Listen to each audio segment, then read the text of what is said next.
Voilà, mes amis, on commence notre cours. On est dans une paracha extrêmement importante, sur laquelle on pourrait parler pendant plusieurs millénaires, puisque c'est la paracha la plus importante de toute la Torah.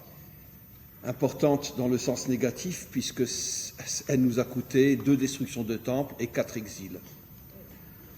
Oui, la paracha des explorateurs. Comme la Torah le dit clairement, c'est à cause d'eux qu'il y a eu les 2 destructions de temples et 4 exils. Ce cours, bien sûr, j'allais oublier, est à la mémoire de monsieur et de madame Caïn. C'est un sujet extrêmement difficile et douloureux à expliquer, parce que les explorateurs, au départ, la Torah le dit clairement, étaient des gens très bien. Moshe n'a pas choisi des voyous. Moshe a choisi les chefs de tribus qui étaient de grands maîtres en Torah, qui étaient des gens d'un niveau très haut. Et puis, tout est tombé.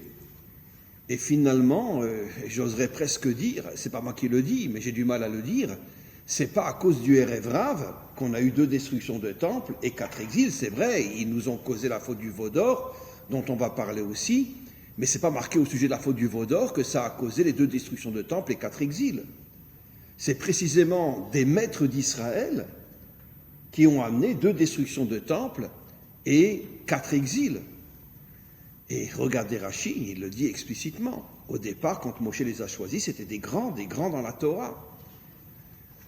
Bon, il est vrai qu'on a ce genre de répétition dans notre histoire, que ce ne sont jamais les voyous qui nous causent les plus grandes catastrophes.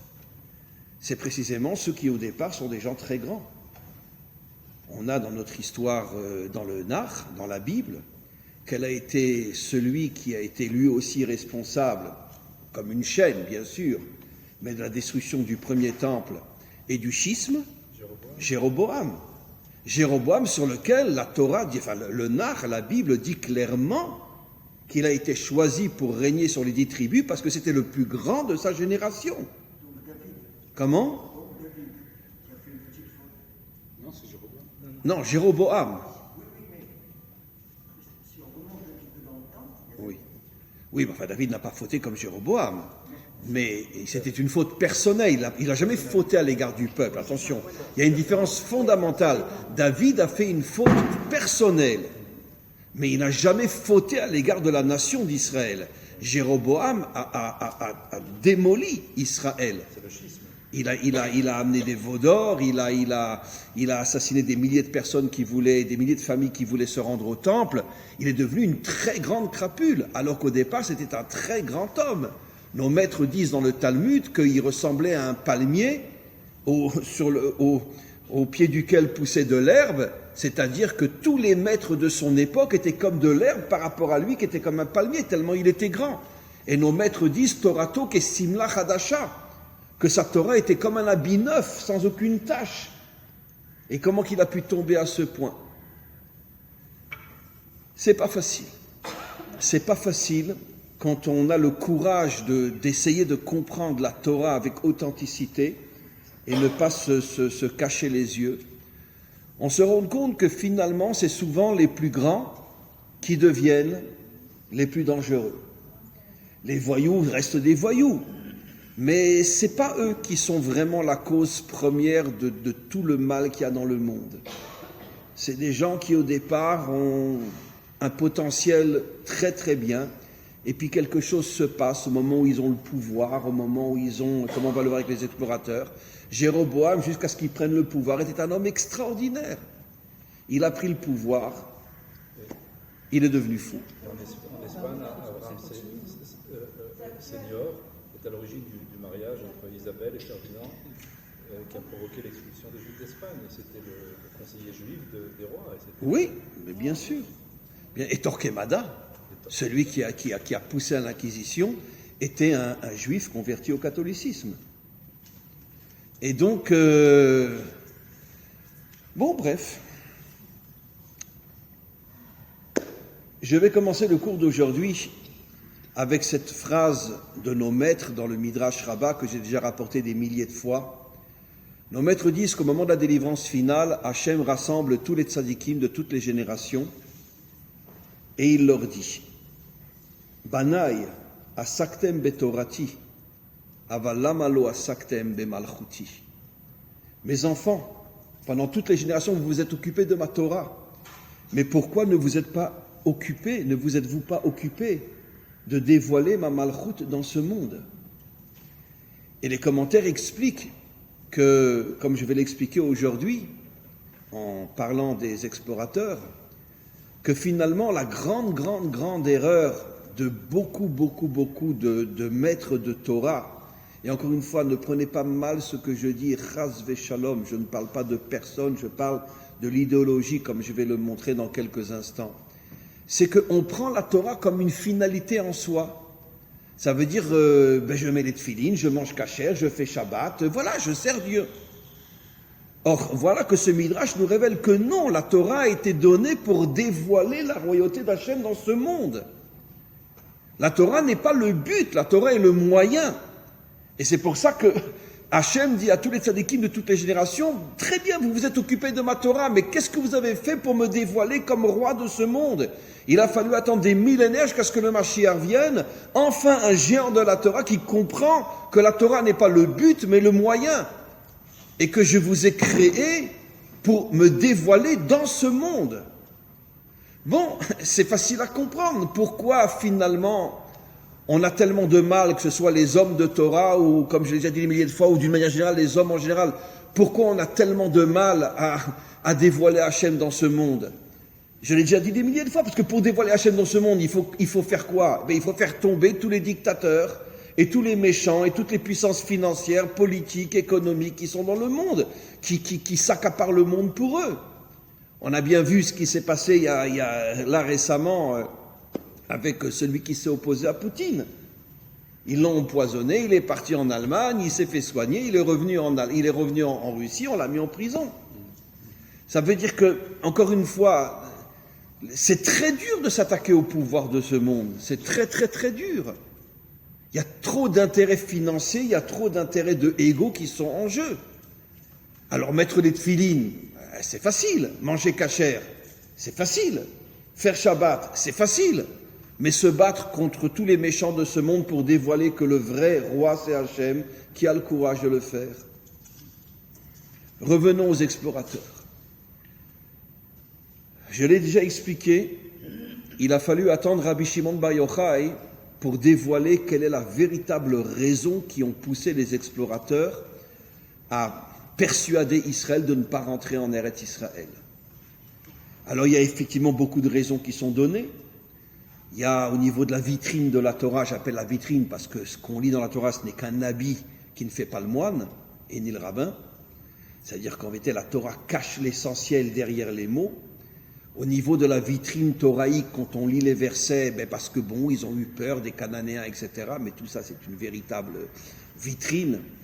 Heureusement qu'on a Rabbi Shimon Bar Yochai pour nous révéler le vrai secret dans le Zohar. Il dit qu'en vérité, que la raison qui ont poussé les explorateurs à tout faire pour ne pas rentrer en Israël, c'est parce qu'ils avaient compris, lorsqu'ils sont rentrés en Israël, qu'ils allaient perdre leur poste de dirigeants des tribus et qu'ils allaient être remplacés. Voilà. Et pourtant, ce n'étaient pas des politiciens comme aujourd'hui. Et comme vous dites, l'ego. Comment? Alors, je vais malgré tout, je vous étonner en nuançant un petit peu les choses, je vais vous expliquer de manière un peu plus profonde. C'est vrai que c'est l'ego. Ils ne voulaient pas perdre leur pouvoir. Ils ont compris qu'ils allaient être remplacés par d'autres dirigeants. Parce qu'eux ne pouvaient diriger Israël que dans le désert, mais pas en Eretz Israël. Et donc ils n'ont pas voulu perdre leur pouvoir, et finalement ils ont tout fait pour convaincre Israël de ne pas rentrer pour qu'il puisse rester au pouvoir. C'est vrai que le pouvoir aveugle. Mais heureusement, nos maîtres expliquent d'une manière beaucoup plus profonde. On l'a déjà toussé ce sujet, mais je vais l'expliquer de manière encore beaucoup plus profonde, parce que toutes les parachiotes ces dernières semaines sont toutes liées les unes aux autres. Ça veut dire quoi? Ils ne voulaient pas perdre le pouvoir. C'était vraiment des voyous, d'accord? Comme nos politiciens aujourd'hui ou comme ceux dans le monde entier. Non, je ne vais pas le dire, ça? J'ai le droit de le dire, c'est mon avis. Bien. Et donc, ça veut dire quoi, ne pas perdre le pouvoir? Ça veut dire quoi? En vérité, sachez que la véritable raison qui les a poussés à ne pas vouloir perdre le pouvoir, c'est parce qu'ils commettaient une erreur fondamentale au niveau de leur compréhension de la Torah. Car rappelez-vous, et je l'ai déjà dit dans différents cours, que nous n'avons jamais reçu les premières tables, nous avons reçu les deuxièmes. Et la différence fondamentale entre les deuxièmes et les premières, je l'ai déjà expliqué, c'est que les premières, comme on l'a vu la semaine dernière, Rashi explicite, qui nous dit que les premières c'était une Torah guerrière, alors que les deuxièmes c'était une Torah de synagogue. Ça veut dire une religion. Et je l'ai déjà expliqué, on va le revoir dans quelques instants, au niveau de la faute du veau d'or. Et on va le voir dans quelques instants, on va voir le lien entre le veau d'or et la faute des explorateurs. Mais revenons à la faute du veau d'or.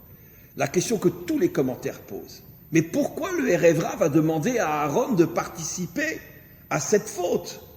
Pourquoi? Qu'est-ce que Aaron il a à voir là-dedans? Pourquoi? Parce que, comme je l'ai déjà expliqué, ils ne voulaient pas remettre en cause la croyance, mais ils voulaient une croyance fondée sur la religion et non sur la Torah de Moshe. Moshe était un guerrier. Moshe, toute sa vie, s'est battu contre le mal. La première fois qu'il sort du palais, il voit un Égyptien frapper un Juif, il le tue. Il met sa tête à prix. Il est fait prisonnier, dénoncé par Dathan et Aviram, dénoncé par 2 Juifs. On va le décapiter. Il arrive à s'enfuir. Il a 20 ans. Il va en Afrique. Il passe 60 ans en Afrique. Pendant 60 ans, il se bat avec les peuples opprimés pour les libérer de toutes les dictatures qu'il y avait dans ces régions-là. À 80 ans, il retourne à Midian. Il a 80 ans. Il voit des bergers poursuivre, pour les violer ou pour les frapper, les filles de Yitro. Il prend son bâton et tout seul, il arrive à les faire fuir. Il a 80 ans. Et le plus grand combat de sa vie, c'est quoi? C'est après retourner en Égypte et se battre contre Pharaon. Mais en vérité, c'est pas ça le plus grand combat de sa vie. C'est quoi le plus grand combat de sa vie? Pendant 40 ans, supporter Israël dans le désert. Ça, c'est le plus grand combat de sa vie. Que des révoltes, que des ci, que des ça, Korah. Là, on est dans le livre de Bamidbar, ça y est, on rentre dedans. D'accord. Ça veut dire que depuis l'âge de 18-20 ans, mais non, même avant déjà, à 3 mois, il est mis dans une corbeille où il a failli se noyer. Et après, il a quand même souffert. Il savait qu'il était juif, grandir dans la maison du plus grand dictateur de l'histoire humaine. Donc, toute sa vie, c'est un homme qui est constamment confronté à des épreuves et un véritable combattant. Et c'est ça la Torah qu'il était censé nous donner, qui est la Torah de la Malchut, la Torah de la royauté. Si on avait reçu les premières tables, on n'aurait jamais été le peuple qu'on est malheureusement depuis 4000 ans. Gentil, mignon. Ben oui, on est des gentils mignons, nous les juifs. D'accord? Ben oui, on est drôlement des gentils mignons. Eux, ils tirent sur nos civils, mais nous, on ne tire pas sur leurs civils. Hein. D'accord? Gentil, mignon. Et comme en français, le C est à côté du B. On est très bon. Et on va une lettre plus loin, vous avez compris. Très bien. Ben oui. Pourquoi? Parce qu'on est victime de la Torah qu'on a reçue. Les deuxièmes tables. La Torah de Aaron. La religion. D'accord? Ne dites pas du Lachon Hara, Dieu va punir. Soyez gentils. Faites la tzedaka. Et quand on vous insulte, baissez la tête. Ben oui, c'est la Torah qu'on a reçue. Je ne dis pas que c'est faux. Mais le problème, c'est que quand pendant des millénaires, on nous rabâche constamment, soyez gentils, soyez gentils, soyez gentils, soyez gentils. D'accord? Vous voulez que j'hurle? D'accord? Quel pays aurait accepté que des enfants tombés au combat soient toujours détenus par le Hamas et jusqu'à aujourd'hui, on ne fait rien pour les récupérer? Mais ne dites pas qu'on n'est pas des idiots, mais arrêtez de toujours dire le peuple élu. Arrêtez. Vous imaginez les Français accepter une chose pareille? Les Allemands? Les Belges? Comment? On les soigne. Il y a la nièce d'Ismaël Haniyeh. Oui. Et en ce moment, non, arrêtez, je vais mourir. Non, moi aussi. Hein. En ce moment, la nièce de Ismaël Haniyeh, le chef du Hamas, est soignée dans un hôpital israélien. La nièce du chef du Hamas. Mais ça, en France, on ne le dira jamais. Donc on n'est pas un peuple de tarés. Si. Bravo. Enfin, quelqu'un qui a le courage de reconnaître ce qu'on est. Mais on est des tarés. C'est pas possible.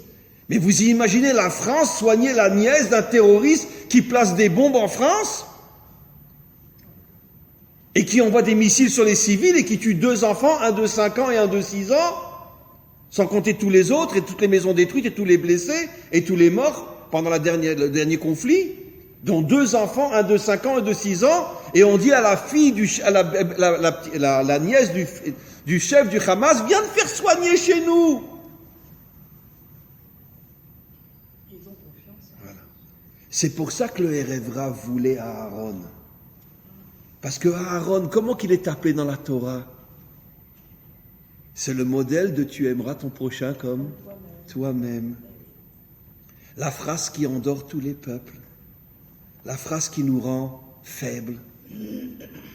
Vous savez que Hillel, et ça c'est fabuleux, Hillel refusait d'expliquer cette phrase comme elle est écrite dans le Talmud. Vous connaissez cette histoire incroyable dans le Talmud qu'un jour, quelqu'un qui voulait se convertir vient voir Shammai et il lui dit, je voudrais me convertir pendant que je suis sur un pied. Résume-moi la Torah quand je suis sur un pied. Qu'est-ce que fait Shammai? Lui, c'est un Ashkénaze. Il prend son bâton, il lui tape sur la tête, il dit fous le camp. D'accord. Après, il va chez Hillel. Hillel, c'est un Marocain. Alors, il va chez Hillel, le Sfarad, il lui dit voilà, je veux que tu m'enseignes toute la Torah quand je suis sur un pied. Hillel lui dit ce que tu ne veux pas qu'on te fasse, ne le fais pas à autrui. Et tous les commentaires posent la question, pourquoi Hillel, tout le monde a compris que c'est en vérité la traduction dans le langage de Hillel, de tu aimeras ton prochain comme toi-même. Pourquoi Hillel n'a pas dit le verset tu aimeras ton prochain comme toi-même? Pourquoi il a dit ce que tu ne veux pas qu'on te fasse, ne le fais pas à autrui? Parce que Hillel ne pouvait pas supporter le verset tel qu'il est écrit. L'amour, l'amour, l'amour. D'accord? Je suis désolé de vous parler comme ça, je suis désolé, mais dites-moi, si on avait tué, parce que c'est pas 6, c'est 9, si on avait tué dans les camps de concentration 9 millions de Français, à votre avis, qu'est-ce qui se serait passé après la guerre? Des milliers de Français auraient été en Allemagne, auraient massacré des milliers d'Allemands. Les Juifs n'ont pas tué d'une manière terroriste un seul Allemand. On a attrapé Eichmann, etc. On l'a jugé, il y a eu un jugement, etc. Mais je ne sais pas, normalement, ceux qui sont sortis des camps, ils auraient dû se faufiler en Allemagne et faire sauter des bars, faire sauter des restaurants. C'est tout à fait normal, mince. Ah non, c'est pas normal? Mais c'est tout à fait normal, mais n'importe quel pays aurait fait ça. Non, nous. Le premier avion israélien avec le Magen David se pose 4 ans après la Shoah à Berlin. C'est le premier endroit où un avion israélien se pose, à Berlin. Quand la majorité des Israéliens ont accepté les réparations allemandes, il y en a un qui a refusé. Il a dit non. Parce que si vous acceptez les réparations allemandes, évidemment, les déportés auront du fric. Mais d'un autre côté, c'est comme si d'une certaine manière, vous acceptiez une relation avec eux. Qui était celui qui a refusé les réparations allemandes? Begin. Il n'a pas été écouté. Et pourquoi il a refusé? Parce qu'il a dit, tu ne peux pas accepter les réparations allemandes. Ça veut dire quoi? Parce qu'on va recevoir, un déporté va recevoir jusqu'à la fin de sa vie, à, je ne sais pas moi, 2000 € par mois, ça va racheter ce qu'on lui a fait. On n'accepte pas. Il n'y a pas de réparation possible à une telle catastrophe. On n'accepte pas. On ne l'a pas écouté. Mais il avait raison. On n'aurait jamais dû accepter. Mais pourquoi? Mais parce que le juif, il comprend le verset tel qu'il est écrit. Tu aimeras ton prochain comme toi-même. Les réparations, en allemand, ça se dit gut wiedermachung, c'est-à-dire refaire le bien. C'est cynique. Oui. Ça a sauvé quand même beaucoup de vies. Comment? Ça a sauvé quand même beaucoup de vies, ces réparations. Non, ça n'a pas sauvé beaucoup de vies. Ça a fait que le pays, enfin maintenant ça commence à changer, le plus allié d'Israël pendant 70 ans, c'était l'Allemagne. Le pays le plus ami d'Israël pendant 70 ans a été l'Allemagne. Et c'est plus ou moins encore aujourd'hui comme ça. C'est l'Allemagne qui a voté contre la motion de l'ONU. D'accord, mais c'est normal. C'est normal. qu'on considère l'Allemagne comme le pays le plus ami d'Israël. C'est normal, après ce qu'ils nous ont fait? Non. Mais pourquoi? Parce que, encore une fois, les deuxièmes tables ne sont pas une Torah guerrière, c'est une Torah religieuse. Et c'est pour ça qu'ils ont été choisir à Aaron pour que l'identité juive se transforme en culte divin, c'est-à-dire en synagogue. Et ça a réussi. Maintenant, vous allez comprendre pourquoi les explorateurs ne voulaient pas perdre leur pouvoir, pas uniquement pour un problème de égo, mais pour un problème qu'ils pensaient, n'ayant jamais reçu les premières tables, n'ayant reçu que les deuxièmes tables, qui étaient représentées par Aaron et non par Moshe, un guerrier, ils ont compris que quoi? Que finalement, le but du juif était uniquement le culte divin, servir Dieu. Puisque c'est ça, Aaron. Il sert dans le temple. Mais le temple, c'est pas la réalité, c'est pas la matière. Le temple, c'est une chose importante. Mais c'est uniquement l'aspect spirituel, l'aspect religieux. Il y a des tas d'autres dimensions dans la vie, il n'y a pas que le temple. Même si le temple est à Jérusalem. Le temple incarne le service divin. Mais non toute la réalité. Et non l'essence de la réalité, l'essentiel de la réalité, qui est de chasser le mal pour y dévoiler la présence d'Hachem. Et donc les explorateurs, quelle a été leur faute en vérité? Ayant reçu les deuxièmes tables, les explorateurs se sont dit, Israël a été choisi pour consacrer toute sa vie au culte divin. Nous sommes des enfants de la synagogue. Voilà. Et c'est pour ça que quand ils ont vu la terre d'Israël et qu'ils ont compris que 99% des Juifs allaient devenir des agriculteurs, ils se sont dit, mais attends, c'est pas, mais non, il y a suffisamment d'autres peuples pour être des agriculteurs. Nous, notre mission, c'est de servir Dieu. Et dans le désert, qu'est-ce qu'ils faisaient dans le désert? Toute la journée, ils servaient Dieu. Puisque pas besoin de travailler, la manne tombe du ciel, pas besoin d'aller chercher de l'eau, elle sort du rocher, d'accord? Il y avait des installations de Mazganim partout, c'était les Ananim qui les protégeaient du soleil, etc. Donc ils vivaient complètement pris en charge par Dieu, et la seule chose qu'ils pouvaient faire, c'était du matin au soir étudier et prier.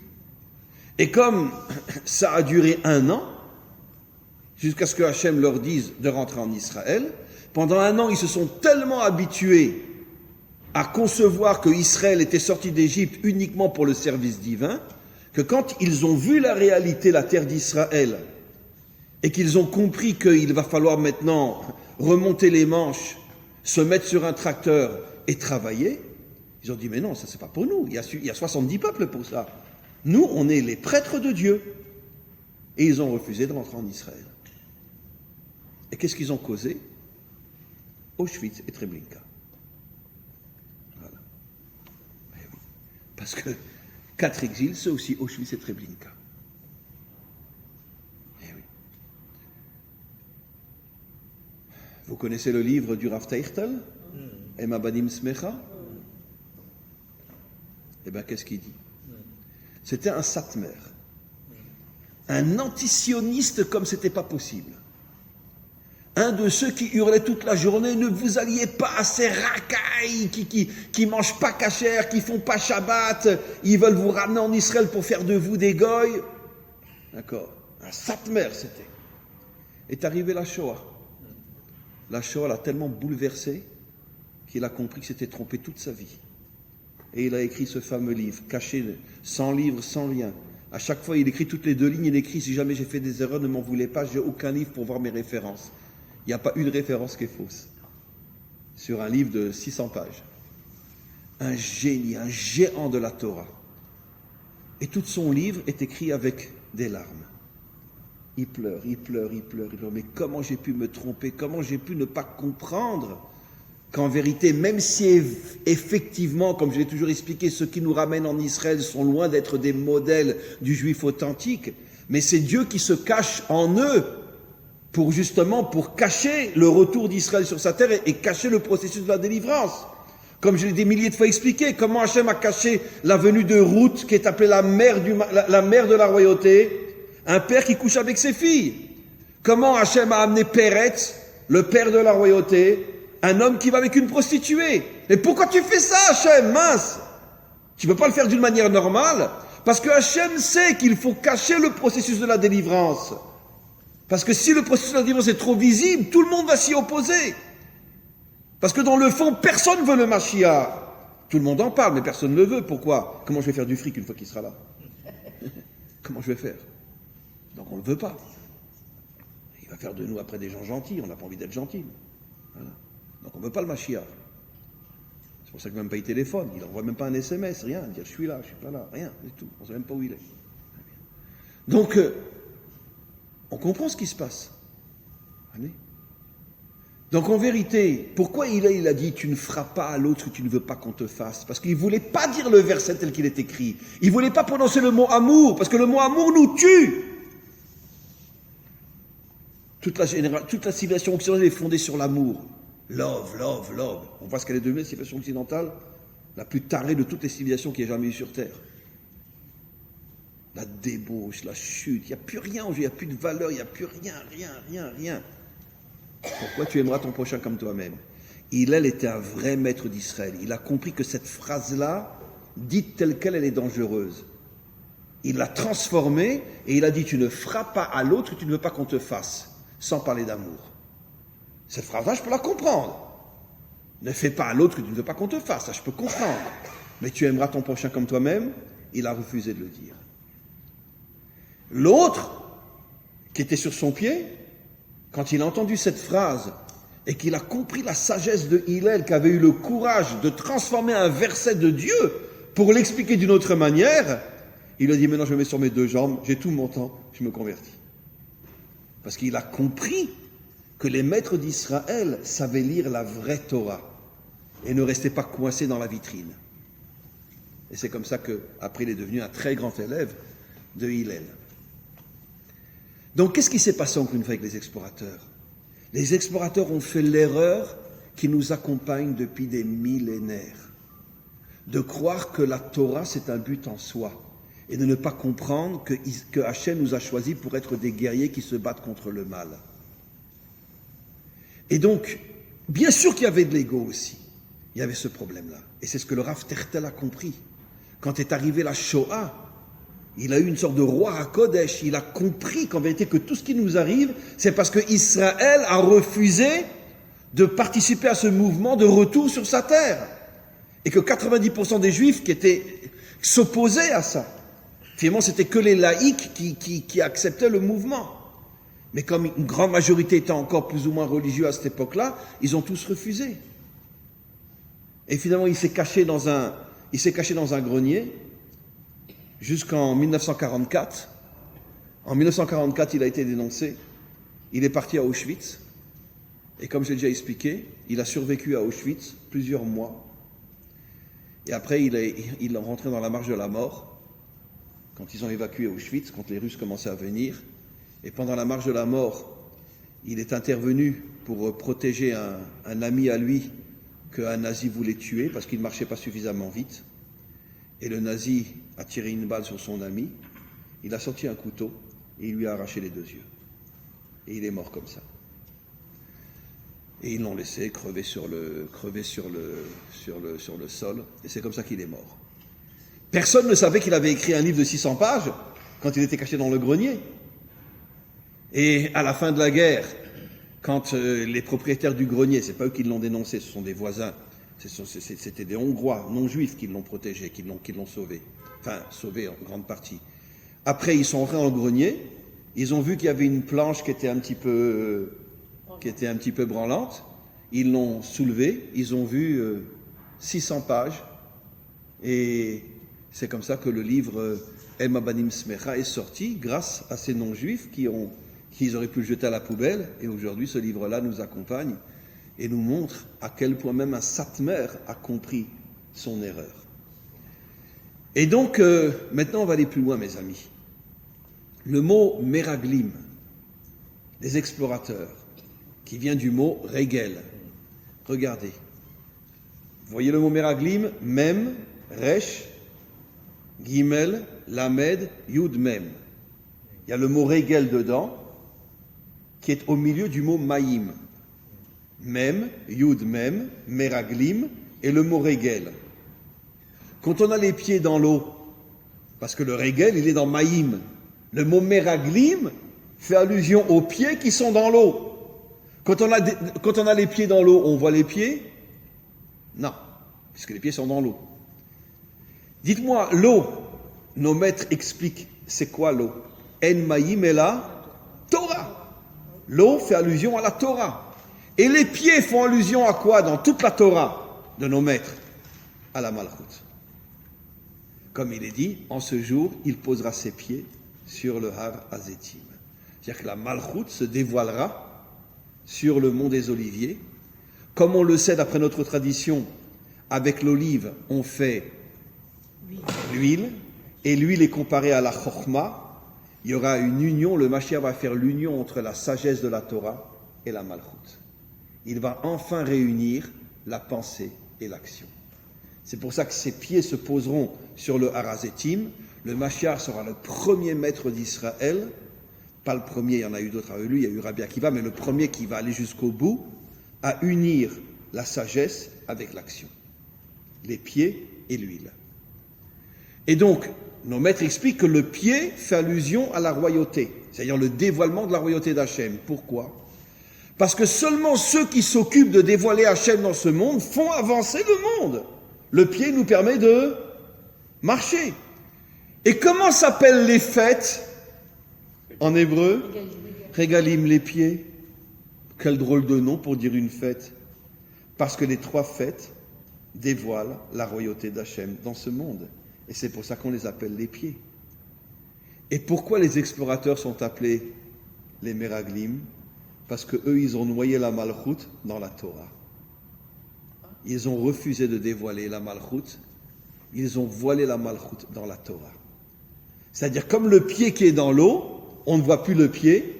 Ils ont pris Regel, la Malchut, ils l'ont fait rentrer dans Maïm, la Torah, comme pour dire, l'essentiel, c'est pas le dévoilement de la Malchut, de sortir le pied de l'eau, mais l'essentiel, c'est quoi? C'est la Torah. Tout doit rentrer dans la Torah, et la Malchut, on n'en a rien à faire. Et c'est pour ça que nos maîtres disent, au moment de la délivrance finale, Hachem dira à tous les tzadikim de toutes les générations, vous vous êtes occupés de ma Torah, mais qu'avez-vous fait pour dévoiler ma Malchut? Parce que vous étiez des Meraglim, vous avez mis la Malchut dans la Torah, et vous avez empêché qu'elle se dévoile. Et c'est exactement la situation dans laquelle on vit aujourd'hui. Mes amis, allons un petit peu plus loin. Qui est le premier dans la Torah qui a appelé des autres Meraglim, avant la paracha des Meraglim? Qui est le premier qui a appelé d'autres que lui-même des Meraglim dans la Torah? Yosef. Quand ses frères sont arrivés en Égypte, il les a traités de Meraglim. Tiens, et le Balatourim fait un lien inimaginable et il dit, parce que Yosef a vu Beroach HaKodesh qu'un jour les tribus d'Israël seraient les chefs des tribus d'Israël seraient des Meraglim. Mais malgré tout, les commentaires posent la question, d'accord, bon, il a vu Beroach HaKodesh, mais pourquoi il les appelle eux Meraglim? Vous savez, je l'ai déjà dit des milliers de fois, je vais me répéter un petit peu, le seul personnage dans toute la Torah qui est appelé Tzadik, c'est qui? C'est Yosef. Yosef, il a passé toute sa vie avec un livre dans les mains dans une synagogue? Non. Toute sa vie, il était sur terre, avec des épreuves de folie, à tout faire pour essayer d'améliorer ce monde matériel. 80 ans de sa vie, il l'a passé comme dirigeant de l'Égypte. Ça veut dire le pays le plus débauché, le plus corrompu, le plus idolâtre. Mais qu'est-ce qu'il fout là-bas? Qu'est-ce qu'il fout là-bas? Il n'est pas tombé une seule fois. D'accord? Ah, il a passé avant ça 12 ans en prison. J'ai déjà expliqué toutes les épreuves qu'il avait en prison. Un beau gosse comme ça, toute la journée il était poursuivi pour être violé. Des atrocités incroyables il a passé. Et ne parlons pas qu'il a été vendu comme esclave à l'âge de 17 ans. Donc un homme qui toute sa vie est en contact avec la réalité et n'est jamais tombé. C'est pour ça qu'on l'appelle tzaddik. Là aussi, tous ceux qui étudient la Torah savent, mais personne ne comprend. Pourquoi lui est appelé tzaddik? Pour nous faire comprendre que seul un homme qui est dans la réalité confronté aux épreuves, aux difficultés de ce monde et qui ne tombe pas peut être appelé tzaddik. Mais celui qui toute la journée est avec un livre déconnecté de ce monde, c'est un bon juif, un homme bien, mais c'est pas un tzaddik. Et aujourd'hui, ça fait des millénaires qu'à chaque fois qu'on trouve quelqu'un qui est toute la journée enfermé avec un livre, on dit tzaddik, tzaddik, tzaddik. Non, c'est un bon juif. Il fait de mal à personne. D'accord? Mais c'est pas un tzaddik. Non, c'est pas ça le tzaddik. Le tzaddik, c'est Yosef, le seul qui est appelé tzaddik. Maintenant, regardez le mot tzaddik. Et là, vous allez tomber par terre. Tzaddik, Dalet, Yud, Kouf. Prenez la première et la dernière lettre, vous avez le mot Ketz, qui en hébreu veut dire délivrance. Vous prenez les deux lettres du milieu, Dalet, Yud, Gematria 14, David. La délivrance du Mashiach, puisque le Mashiach est appelé Ben David. Je répète, Tzadik Kouf Ketz Geoula, au milieu Yud Dalet Gematria 14, Gematria David. Ketz Geoula, Geulat David. Tiens, Yosef porte en lui le nom de David, qui est le symbole du Mashiach, et Ketz qui veut dire délivrance, mais pourtant il s'est quand même battu contre Yehuda, duquel doit sortir David. C'est incroyable ça, quel rapport. Mais parce que, c'est sûr, il avait 17 ans, il était en pleine puberté, il a exagéré. Mais dans le fond, il avait raison. C'est vrai, il a exagéré à l'égard de ses frères. Vous vous prosternez devant moi, tête à claque. Non mais attends, pour qui tu te prends? Ok. Mais dans le fond, il avait raison. Seulement, ayant 17 ans, hein, il n'a pas su s'exprimer, il n'a pas su. Après, il s'est corrigé avec toutes les épreuves qu'il a eues. Il est devenu un vrai tzaddik. À 17 ans, ce n'était pas un tzaddik. Mais les rêves étaient authentiques, les rêves étaient vrais. Seulement lui, s'est précipité à venir énerver ses frères. D'accord? Et Jacob même a attendu de savoir à quel moment il allait se prosterner. Bien sûr. Yaakov savait que les rêves étaient vrais. Mais d'un autre côté, il savait que Yosef se comportait mal. Donc d'une certaine manière, il a mérité ce qui lui est arrivé. Il était trop agressif à l'égard de ses frères. Mais les rêves étaient vrais. Qu'est-ce que ça veut dire vous prosterner devant moi? Ça veut dire qu'en vérité, Yosef est le symbole de la révolution, de la délivrance finale. Je vous l'ai déjà dit. Comment s'appelle la Torah du Mashiach? Torah mi Tzion. Qui Mitzion Tetse Torah. La Torah sortira de Tzion. Tous les commentaires posent la question, mais elle est déjà sortie du Sinaï depuis 4000 ans. Et nos maîtres disent non, la Torah de Tzion, c'est la Torah du Mashiach. Et le Zohar explique, c'est en vérité le retour des premières tables qui vont remplacer les deuxièmes. Tzion, c'est la valeur numérique de qui? Yosef. La Torah de Tzion, c'est la Torah de Yosef. Mais pourquoi? Sortez vos mouchoirs. Parce que Yosef, c'est le vrai représentant de la Torah. Un homme qui est pendant 110 ans dans ce monde et qui n'est jamais tombé une seule fois. Voilà. Parce que si je suis toute la journée dans une synagogue ou dans une yeshiva et que je ne tombe pas, bien qu'aujourd'hui, malheureusement, on tombe aussi. Mais supposons que je ne tombe pas. Ben évidemment, je suis toute la journée avec des hommes, d'accord? Et donc, je n'ai pas de secrétaire, je vis à Bnei Brak, je vis à Meacharim. Bon, si jamais je sors et puis qu'il y a une fille un peu mal habillée, bon ben, je ferme les yeux. Donc, je ne suis pas confronté aux séductions de ce monde. Ni au fric, ni aux femmes, ni rien. Par contre, je vous ai déjà dit, Yosef, d'accord, il était tellement beau qu'à chaque fois qu'il sortait dans la rue, d'accord, en tant que dirigeant d'Égypte, toutes les filles d'Égypte couraient après lui jetaient de l'argent, et lui disaient « Viens, viens, viens, viens !» Elle devenait folle. Il n'est jamais tombé une seule fois. Donc ça, c'est un vrai tzaddik. Mais si je suis toute la journée enfermé dans un lieu de culte, je ne suis pas un tzaddik, je suis quelqu'un de gentil. Oui. Si on pouvait précipiter la venue du Mashiach, qu'est-ce que nous aurions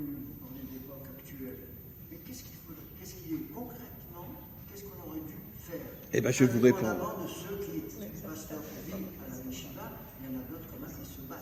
Eh bien, je vais vous répondre, mon très cher ami. Il y a une révolution qui est en train de se passer dans le monde haridi en ce moment. Oui. Merci Hachem. De plus en plus et de plus en plus d'enfants haridim vont à l'armée dans les unités combattantes. Et après font des études et travaillent. Je le sais puisque j'ai enseigné à l'armée pendant des années. Absolument. Mais ça, personne n'en parle. Hein. La Tikchorette n'en parle pas, elle ne le dit pas. Hein. Dans les unités combattantes les plus élitistes, aujourd'hui on a des haridim, des centaines, des milliers de haridim, dans le Givati, dans les commandos, dans les parachutistes. Il y a une révolution, mais personne n'en parle, parce qu'il y a une sorte d'accord entre la vieille génération haridite et le gouvernement. N'en parlez pas, hein. N'en parlez pas. Et attention, ce n'est pas des enfants qui ont tout lâché, des enfants qui sont de vrais haridim.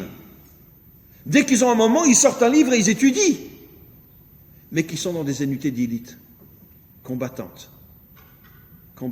Moi, je me rappelle, je raconte souvent cette histoire-là, quand j'ai commencé il y a quelques années, bon, depuis le Corona, c'est fini, bon, peut-être ça reprendra, j'en sais rien, mais pendant le Corona, on ne pouvait plus aller à l'armée, pendant pratiquement un an. La première fois que j'ai commencé à enseigner dans ces unités-là, de Haridim, qui sont dans les unités combattantes, on m'a envoyé sur un lieu d'entraînement. J'arrive là-bas, c'est-à-dire, bon, je vais en voiture jusqu'au camp, après une Égypte est venue me chercher, etc., m'a amené dans un désert, c'était à la frontière de l'Égypte. Parce que les camps d'entraînement du Givati sont à la frontière de l'Égypte. Et donc on m'emmène dans un camp, je vois tous ces jeunes. Ils avaient passé toute la journée à des choses incroyables, quoi, qu'on ne peut même pas raconter, ce qu'ils vivent comme entraînement.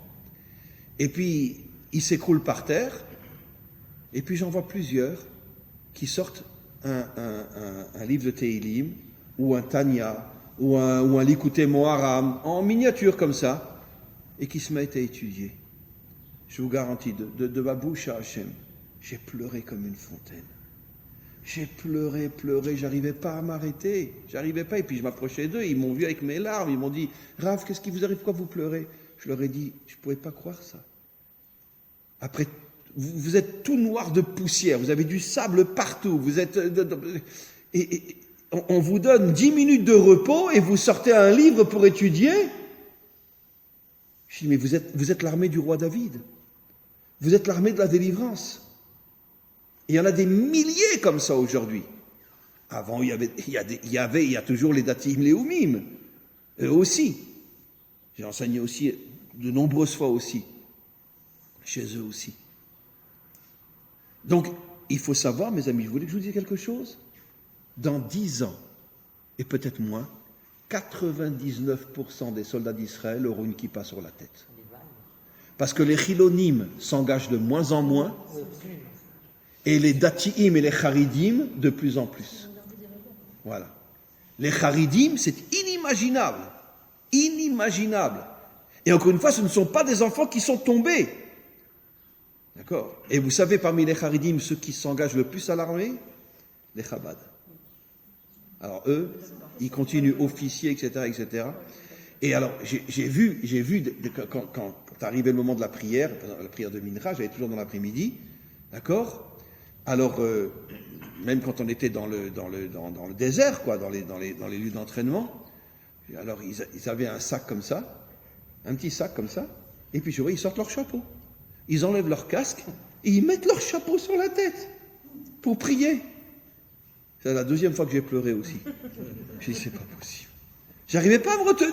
Je me disais, c'est pas possible. Un soldat qui enlève son casque, qui met un chapeau sur la tête pour prier, en plein désert, à la frontière de l'Égypte, me dit, mais Hachem, mais tu es en train de sauver le monde. C'est ce qui pourrait hâter la venue du Mashiach. C'est ça qui va hâter la venue du Mashiach. Vous n'imaginez pas, mais c'est tenu en secret, personne n'en parle. Vous n'imaginez pas. Je pourrais dire qu'aujourd'hui, 2 enfants Haridim sur 3 vont à l'armée aujourd'hui. Ils ont des cours tous les jours.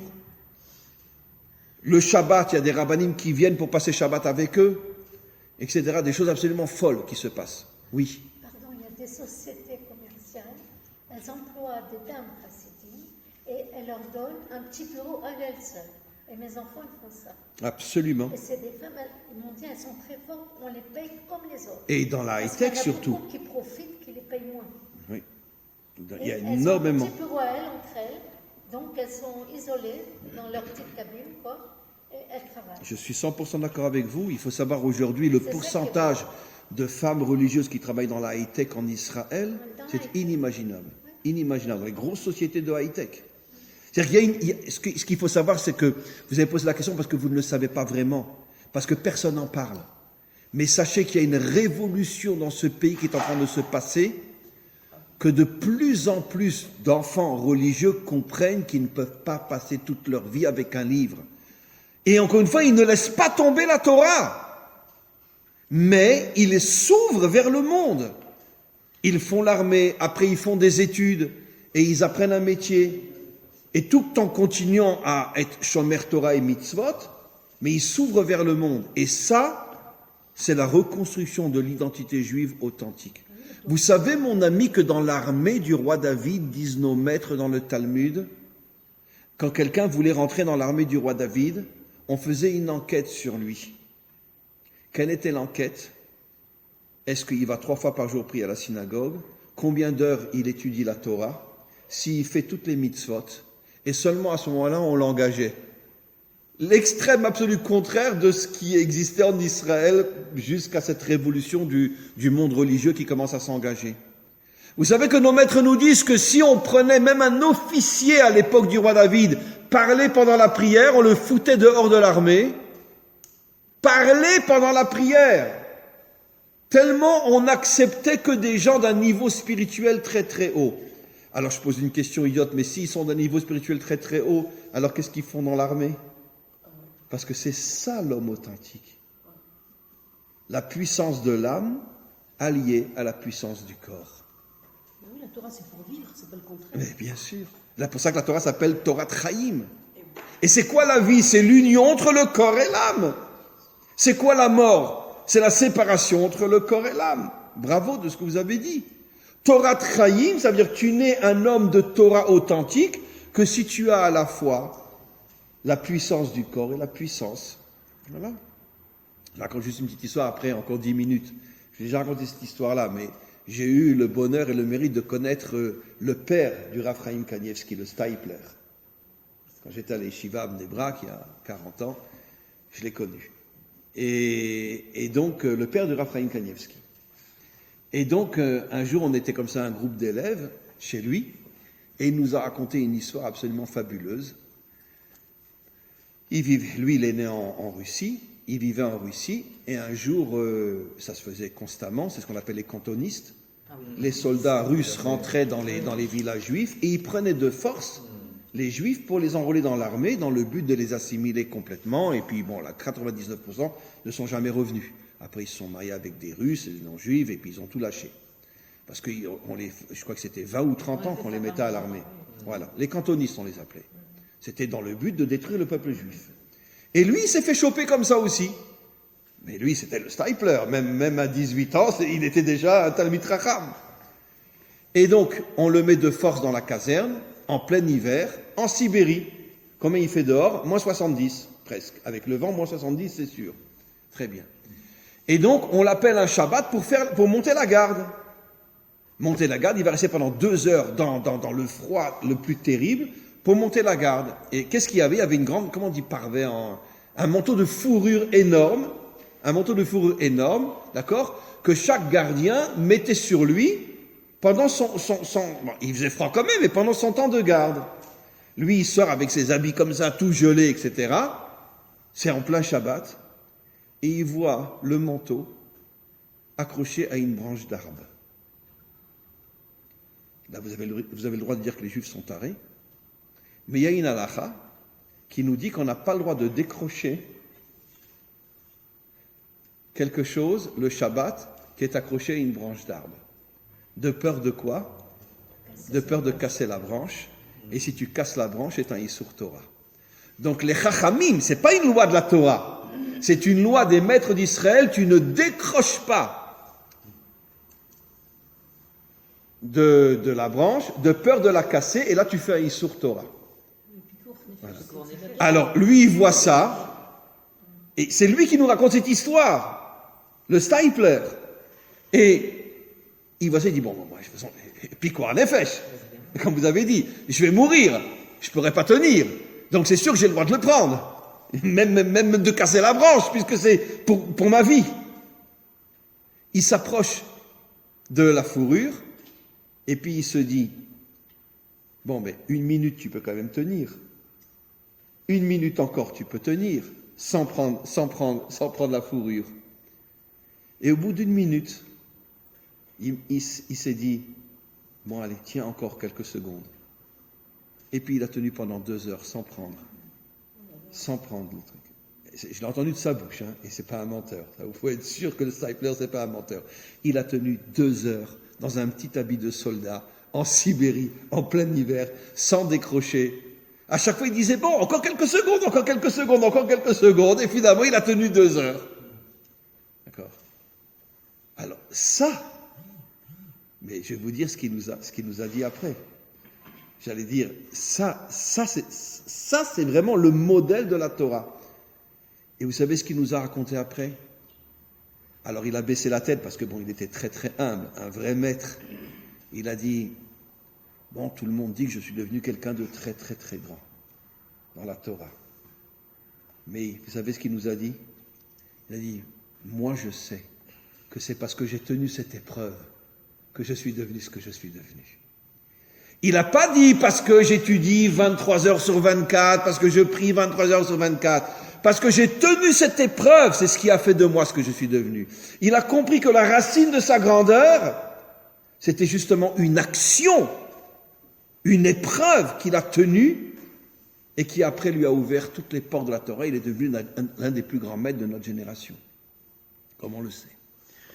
Et il a reconnu que c'était cette épreuve qu'il avait. Donc qu'est-ce qu'on voit? Comme Yosef Hatzadik, le vrai juste sait que c'est pas uniquement le fait de vivre une vie entièrement spirituelle qui fait de toi un grand. C'est le fait d'être confronté à ce monde et de tenir. C'est ça ce qui fait de toi un grand, un vrai grand. Pourquoi nos maîtres nous disent que toute la Torah chez Bé'al Pé, toute la Torah orale, elle a comme source Rabbi Akiva? Parce que Rabbi Akiva, toute sa vie, c'était un combattant. Entre autres, c'est lui qui a soutenu la révolte de Bar Korba contre les Romains. Ça veut dire que, et ça lui a coûté sa vie, il a été dépecé vivant. Quand les Romains ont su que c'est lui qui a poussé Bar Korba à se révolter contre les Romains, ils l'ont attrapé, et avec de tenailles, ils lui ont arraché toute sa peau. Donc ça veut dire, il savait très bien qu'il mettait sa tête à prix. Mais c'est ce qui a fait de lui Rabbi Akiva. Que toute la Torah qu'on a aujourd'hui, elle vient de lui et de ses élèves. Pourquoi? Parce que c'était un combattant. Et donc c'est ça la faute des explorateurs. Maintenant regardez, on a dit que dans le mot donc tzaddik, il y a la délivrance de David, la délivrance du Mashiach. Parce que justement c'est ça la Torah de Tzion. Une nouvelle Torah qui va se dévoiler à nous et qui commence à se dévoiler. Voilà, j'ai fait cette introduction grâce à votre magnifique question. Qu'on commence à voir la Torah de Tzion se dévoiler en Israël. Car de plus en plus de religieux maintenant commencent à comprendre qu'ils ne peuvent pas vivre uniquement enfermés dans un monde spirituel. Il faut qu'ils s'ouvrent à ce monde. Et encore une fois, leur grandeur, c'est que malgré tout, il reste des gens pratiquants. Des gens, bon, j'aime pas le mot religieux, mais c'est pas grave. Ils restent religieux tout en ayant un fusil à la main. C'est le roi David. Les Télim dans une main et le fusil dans l'autre. Ça, c'est l'homme authentique. Comprenez? Et croyez-moi, je vous le dis encore une fois, dans 10 ans, 90% des soldats en Israël auront une kippa sur la tête.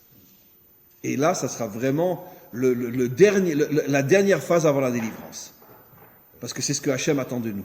Et tzaddik, c'est aussi tzedek. Justice. Et justice, c'est ce monde. Rendre justice dans ce monde, absolument. Bravo. Tzaddik, c'est aussi tzedek, rendre justice dans ce monde. Ça veut dire s'occuper d'améliorer, de moraliser ce monde. Et maintenant, je voudrais juste terminer. Vous savez qu'on va bientôt entrer dans la semaine des 3 semaines, qui commence avec la faute du veau d'or, 17 Tammuz, et qui se termine à Tisha B'Av, la faute des explorateurs. Et tous les commentaires posent une question. Maintenant, la faute des explorateurs a eu lieu 1 an après la faute du veau d'or. La faute du veau d'or, c'est 50 jours après la sortie d'Égypte, d'accord, pendant qu'on recevait les premières tables. Et la faute des explorateurs, c'est bien après, plus d'1 an après. Donc pourquoi ces 3 semaines commence par la faute du veau d'or et se termine par la faute de Tisha B'Av. Regardez. On a expliqué que la faute du veau d'or, encore une fois, c'est finalement cette volonté d'une partie d'Israël, surtout le Erev Rav, de déraciner Israël de la vraie Torah pour le faire rentrer dans la religion, comme tous les peuples jusqu'à aujourd'hui. Tous les peuples aujourd'hui n'ont que la religion. Ça veut dire ce qui nous affaiblit. Et vous savez ce que le Zohar ose dire, qu'en vérité que le venin du serpent, c'est la religion. Parce que qu'est-ce que c'est la religion en vérité? C'est ce qui affaiblit les peuples. C'est ce qui nous transforme en gens faibles, passifs, de vouloir être pris en charge par Dieu. C'est ça la religion. Alors que la vraie Torah de Tzion, c'est la Torah du roi David, la Torah du Mashiach, où il va sortir avec une armée pour se battre contre tous les méchants de ce monde, pour purifier ce monde et le ramener à Hachem. Ça, c'est la vraie Torah. Donc, la faute du veau d'or, c'était de faire rentrer la religion dans le peuple juif. Et regardez Tisha B'Av, je l'ai déjà expliqué. La gematria de Tisha B'Av, elle est tombée par terre. C'est David. Ben oui. B'Av, ça fait 5, 9 et 5, 14 gematria David. Ce qui veut dire que Tisha B'Av fait allusion à David. Parce que qu'est-ce qui s'est passé à Tisha B'Av? Ben, la royauté de David est tombée. Qu'est-ce qu'on dit pendant Sukkot? Arachaman ou Yakim Lanu et Sukkat David Anofelet. Que le maître du monde relève la Soukha de David qui est tombée. La Soukha de David, pourquoi on l'appelle Soukha, c'est un sujet en soi, mais fait allusion à la royauté de David qui est tombée. Israël a perdu sa royauté depuis des millénaires. Et le monde entier d'ailleurs, puisque Israël est le microcosme de l'humanité tout entière. Le monde entier a perdu sa royauté, puisque surtout le monde occidental, c'est la séparation entre l'Église et l'État. Ça veut dire, t'es religieux, fous-moi la paix, va à l'Église, t'es un homme normal, viens avec moi et dirige le monde. Très bien. Donc, c'est ça le monde occidental, et Israël est pareil. Israël, c'est aussi la séparation entre la synagogue et l'État, évidemment. Donc, qu'est-ce que je veux dire par là? Tisha B'Av, valeur numérique David. Pour nous faire comprendre qu'à Tisha B'Av, on a fait tomber la royauté de David. C'est pour ça que le maître du monde dira à tous ceux qui ont étudié la Torah pendant toutes les générations, vous vous êtes occupés de ma Torah, mais vous ne vous êtes pas occupés de ma royauté. Donc vous voyez, on n'a même pas dans ce cours effleuré l'ombre de l'ombre d'un cheveu de ce qu'il y a à dire sur les explorateurs. Mais de là, on doit comprendre une chose suivante. Mes amis, le Mashiach va faire une révolution inimaginable en Israël et dans le monde entier. Il va faire tomber, pour remplacer par la véritable connexion à Dieu, il va faire tomber en vérité. Le premier combat du Mashiach, ça sera de faire tomber toutes les religions. Puisque toutes les religions ont en commun que finalement, elles nous transforment en gens passifs, inactifs, faibles, moutons, qui attendent que Dieu fasse tout le travail pour nous. Et donc ça va être le premier travail du Mashiach, de redonner à l'homme son identité authentique, et pas seulement aux Juifs, à l'humanité tout entière. Et c'est ça ce que Yosef voulait faire comprendre à ses frères. Moi, je suis tzaddik parce que je suis dans ce monde. Et grâce à moi, la malchoute va se dévoiler. Et bien maintenant, vous comprenez, j'ai terminé. Pourquoi nos maîtres nous disent que Mashiach ben Yosef vient avant Mashiach ben David? Ça sera quoi Mashiach ben Yosef? Celui qui va réveiller les peuples et leur faire comprendre que la vraie connexion avec Hachem passe par l'action et non uniquement par une vie spirituelle dans un nuage déconnecté de ce monde. C'est ça Mashiach ben Yosef.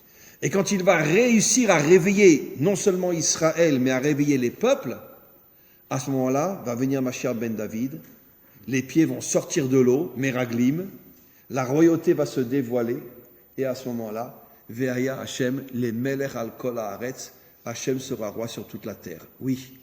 J'ai lu et entendu un reportage sur ce qui s'est passé à Méron, et on a fait parler des gens qui se disaient, on leur a dit, mais il y a trop de monde, il y a ceci. Shamaïm, t'as l'air de dire, Dieu fera les choses. Donc ils se sont déresponsabiliser en quelque sorte. On est 100% d'accord. Et ce qui s'est passé à Givat Zev aussi. À Givat Zev aussi, on a les preuves aujourd'hui qu'ils savaient, une partie savait que le truc qu'ils avaient fait, les stages qu'ils avaient fait ne pouvaient pas tenir. C'est la raison pour laquelle le Rav Mais nos maîtres le disent. Assour l'ismor à la ness. C'est une phrase que des millions de juifs ont lue depuis des millénaires et personne ne l'accomplit. Assour l'ismor à la ness. C'est une phrase dans le Talmud. Il est interdit de se fier au miracle. C'est interdit. L'homme n'a pas été créé pour s'en remettre à Dieu. L'homme a été créé pour prendre ses responsabilités. Alors évidemment, avec l'aide d'Hachem. Mais l'aide d'Hachem à condition que tu agisses et que tu fasses quelque chose. Et ça, c'est la vraie spiritualité, celle que le Mashiach va dévoiler dans le monde entier. Pour aller dans votre sens, effectivement, c'est ce que le Rav Kook disait. C'est la génération du Mashiach ben Yosef, ceux qui ont construit le pays au démarrage, Absolument. malgré les marécages, et ainsi de suite. Absolument. Et combien sont morts? Des familles entières, décimées, avec la malaria, etc., etc. Mais c'est grâce à eux qu'on est là. Grâce à eux qu'on est là. Parce que s'ils n'avaient pas eu le courage de se sacrifier pour faire tout le travail qu'ils ont fait il y a 150 ans, on ne serait pas là aujourd'hui. Bien sûr. Donc c'est ça Mashiach ben Yosef, c'est ça la Torah de Tzion. La prise de conscience qu'un juste authentique est celui qui est accroché de toutes ses forces à Dieu, mais en même temps qui est accroché de toutes ses forces à ce monde. Ça, c'est Mashiach ben Yosef qui amènera, Mashiach ben David qui amènera la délivrance finale. Amen, Bezrat Hashem, l'espoir fait vivre, mais j'espère que ce ne sera pas seulement un espoir. C'est David, mais c'est aussi Ketz et Yad. Comment? Vous avez dit Ketz et David. Oui. David, c'est aussi Yad. Absolument. Ah oui. Ah oui, bien sûr. Là, j'ai dit 14, la Gematria David, mais 14, c'est aussi la Gematria Yad, qui veut dire l'action extraordinaire. Ça veut dire que finalement la délivrance viendra grâce à la main, grâce à l'action. Mais bien sûr, parce que, en vérité, David a pour valeur numérique Yad, pour dire que David, c'est l'action, justement. Justement. Voilà.